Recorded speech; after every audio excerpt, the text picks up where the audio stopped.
Sergei Koziev, a dedicated Russian mountaineer residing in Sochi, embarked on a solitary expedition to Verykibyona Cave in Abkhazia, Georgia, in November 2020. This cave, renowned for its staggering depth of approximately 7,200 feet, held a magnetic allure for Sergei, driven by his passion for exploration and the challenge it presented. Welcome to On the Verge, where I explain tragic stories and discuss what went wrong.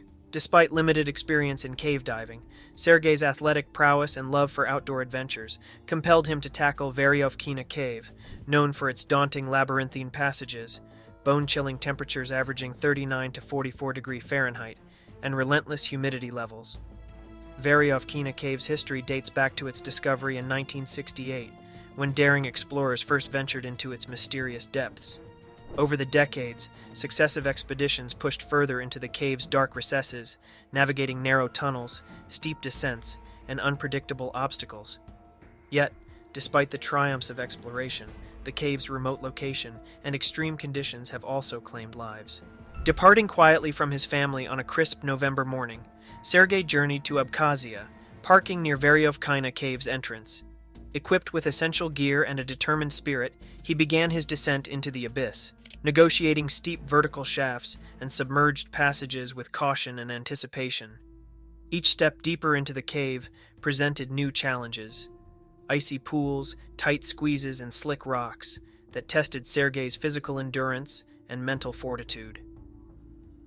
Arriving at the first established camp at 2,000 feet, Sergei paused to rest and regroup. The camp, strategically stocked with emergency supplies, offered a vital respite before he ventured deeper into more demanding terrain. As he progressed, navigating through the cave's intricate network of tunnels and chambers, Sergei confronted the stark realities of extreme caving: solitude, darkness, and the constant battle against cold and dampness.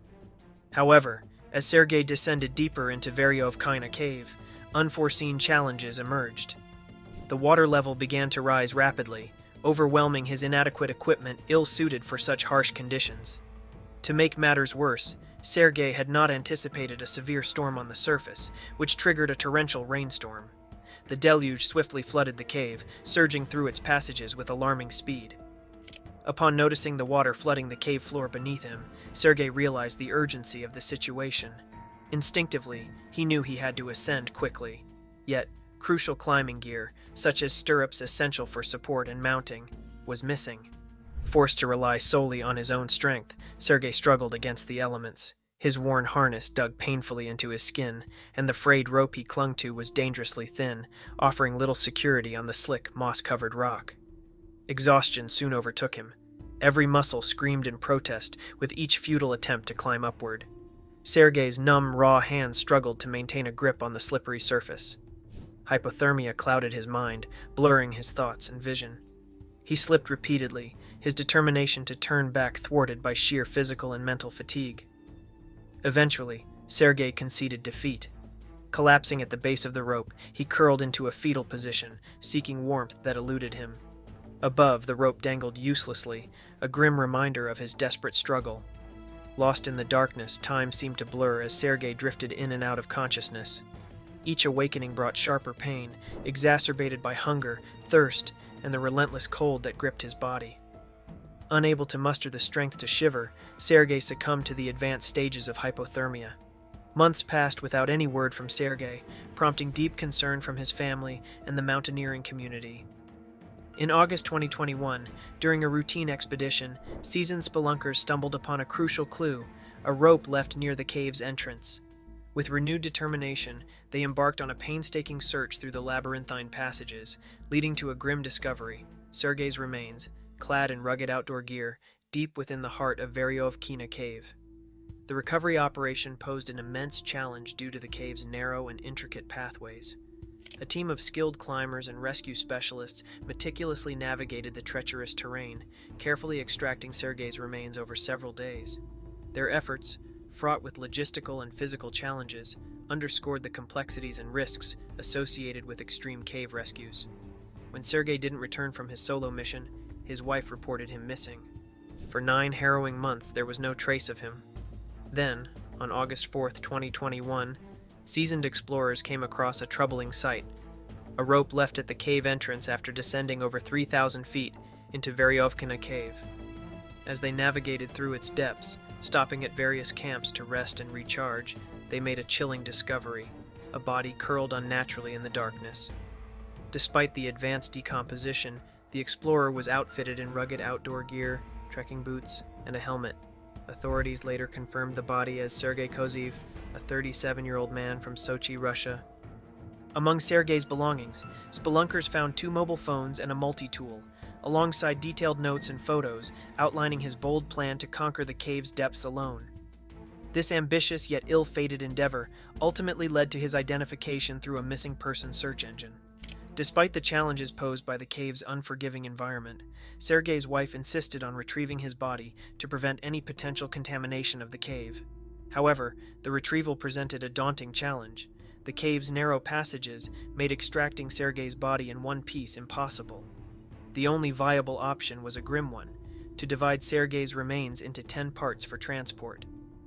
Once this method was approved, a team of 27 climbing professionals assembled for the arduous task. They divided into 2 teams and went down into the cave, spending the night at the second camp before starting the tough job.